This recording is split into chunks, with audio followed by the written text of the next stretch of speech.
It's Monday. Hope you had a good weekend. I'm Joel D. Smith. We're talking about this date, the 22nd, a deadline we've been looking at for a long time when it comes to Tent City. That is the place where there's a homeless population. They've been there for a while. A lot of people have a lot of things there, but this was the day they had to officially move because of the I-83 construction and PennDOT. Let's bring in Alexa Southern right now. She is our executive director of our web division here.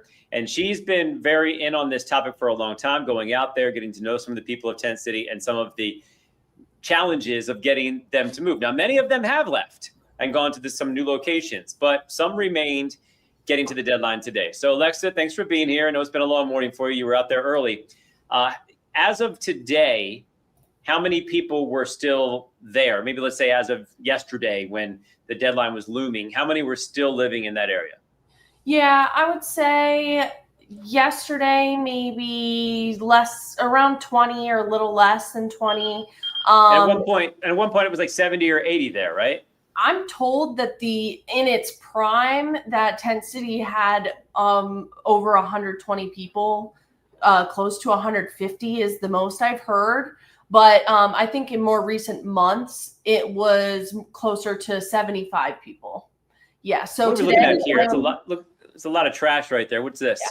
So this is like deeper into the encampment. Most people, if they know where it's at, it's right by the PennDOT office building on South Front Street. So across from the river and the Greenbelt, right across the street there. But Tent City is actually over 15 acres.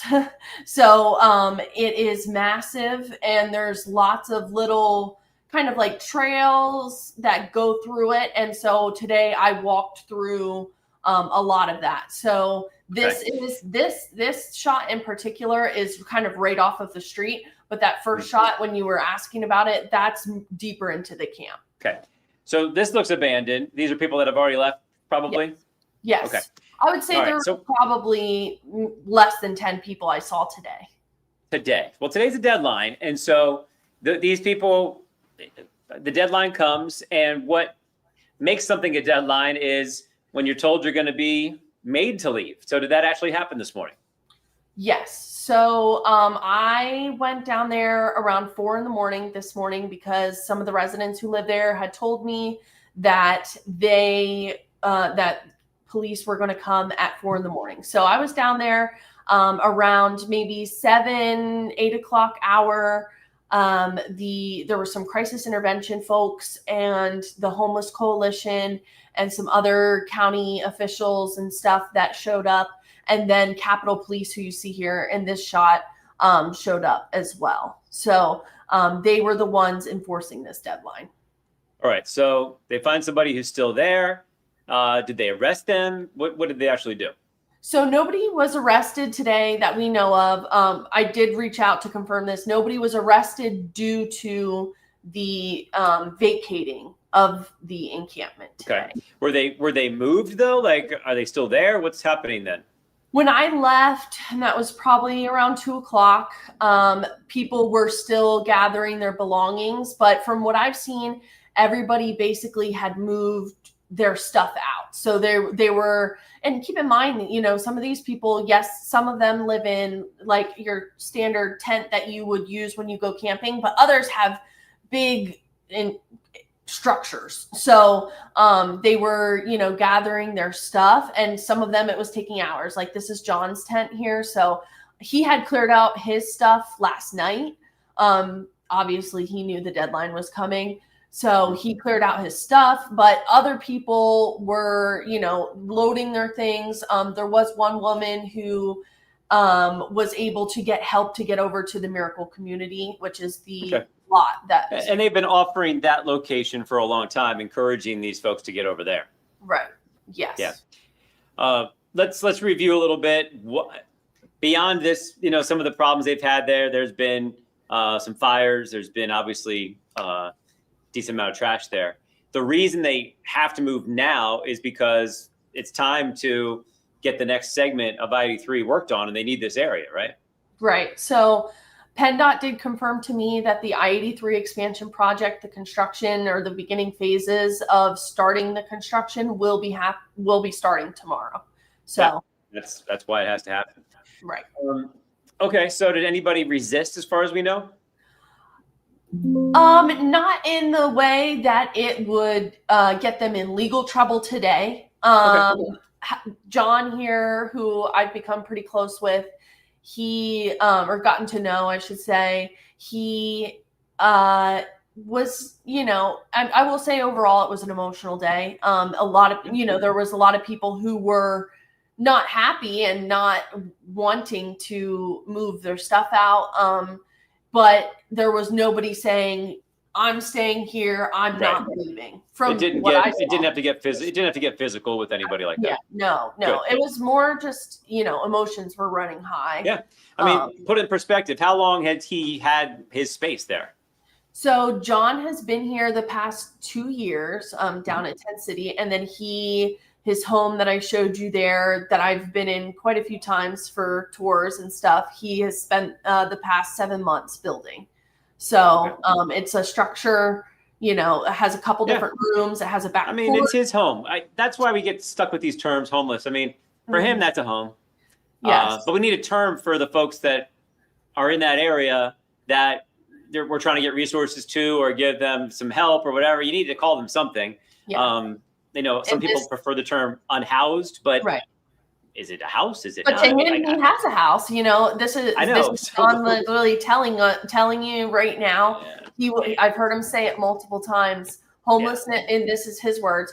Homelessness is a state of mind to him. Sure. But for when we were describing a group of people in this scenario, that's understandable to the most viewers. Homeless still applies. So that's why we use that term. For sure. I'm not trying to offend anybody, but that's the easiest working term for everybody when they're talking about resources or, no doubt, the situation these folks are in. Okay. What's the city saying about this in terms of what's next for these folks?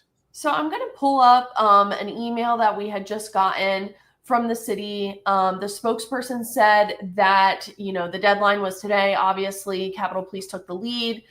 Those who will not leave or those who are unruly will be arrested. This is in the words of the city.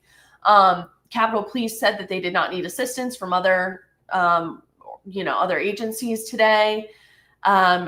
This is, quote, trespassers are welcome to move into the Miracle community, which we just spoke about, or a shelter, who have, in this spokesperson's words, have plenty of empty beds right now, quote, but they are not welcome to relocate anywhere else in the city. So it goes on to say, anybody who's uncooperative will be arrested. So they will not, just doubling down, they will not allow relocation anywhere else. I got a question for you, a logistical question. Sure. So you just read that. Where was that posted? So this was sent in a statement to CBS 21. We are in the process of getting that on our website right now. Oh, it's That's up. fine. Here's why I asked. So it was sent to the news station. Mm-hmm. How does John get that information? From me, But realistically, if this is a threat from the city as to what their stance is on this, how does that information get to the people that need to hear it? It's going to have to be a word of mouth, an effort on my part and sharing the word with the organizations that I've been working with down there, who are down there every weekend. They have been. Yeah. I know people who have been serving food there every Sunday for the past 3-4 years. So, it was an emotional day for those organizations as well. It was a lot of tears down there from the people who have been coming here for years and serving food to these people who they consider their friends and they consider their family. So one more big picture question here, and we're going to wrap this up soon. Sure. You see how deep in it goes. You said how huge of a footprint there was there. And like for John, for instance, has built, that structure that he's lived in for a couple of years. Was this sort of just understood by the city? Those folks are going to live that way. They're not going to bother anybody. We're not going to really try to enforce anything with them, what property they're technically on. And it was just kind of this unwritten truce almost that they can stay there even though we don't like it as a city. We're just going to kind of put up with it for the time being. The time being turned out to be a while. I don't know the answer to that. I mean, from an outsider perspective, it sure would seem that way. You know, Okay. I've had people like John tell me, and a woman I spoke to today who's been there for 10 years, she's never had anybody come down there and say you're trespassing until Right. the past few months. So Right. And so now that this, and the reason, once again, for folks, trying to understand this, why just allow that to happen if it's technically illegal? I guess they weren't bothering anybody, and so no one bothered them. But the reason this changes now is because literally that area needs to be developed, and they're expanding I-83. And so the time is up on that space being unused by business or by the government, and now it is being used. And so physically, those people can't be there anymore. correct. Yeah. Yep. Okay. Well, thanks for your efforts on this. I look forward to more of your storytelling on this and getting to know these folks and kind of the plight of the homeless in our area and the different answers that are out there for different people, because we know there's a lot of different situations. It's hard to group everybody together because they have their own stories, don't they? It's definitely not a one size fits all. And that's the main thing that I've seen, from people. This is another one of those big structures that I was talking about. But yeah, it's not a one size fits all type of solution. Like, yes, I did see people who over the past few weeks and months are more than happy to go to the Miracle Community. Some it took a little bit of nudging. Some it took today for a real realization of this is my only option at this point. But the others, it just doesn't, in their words, like work for that. Like it just isn't what they want, Right. And then they'll find their solution some way, but it's just not going to be here anymore. Right. Okay. Thanks a lot, Alexa. Appreciate you. Yeah, no problem. Thank you. Yep. Good work. All right, everybody. This is CBS 21 Next for Monday, the 22nd. A couple other things just to put on your radar. We just learned when the funeral for those 3 fallen officers will be. It's going to be Thursday, so expect a lot of coverage coming your way the rest of the week, getting ready for that.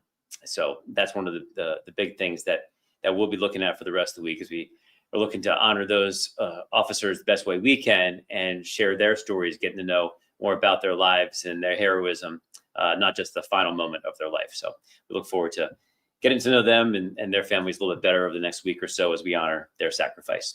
I'm Joel D. Smith. This is CBS 21 Next.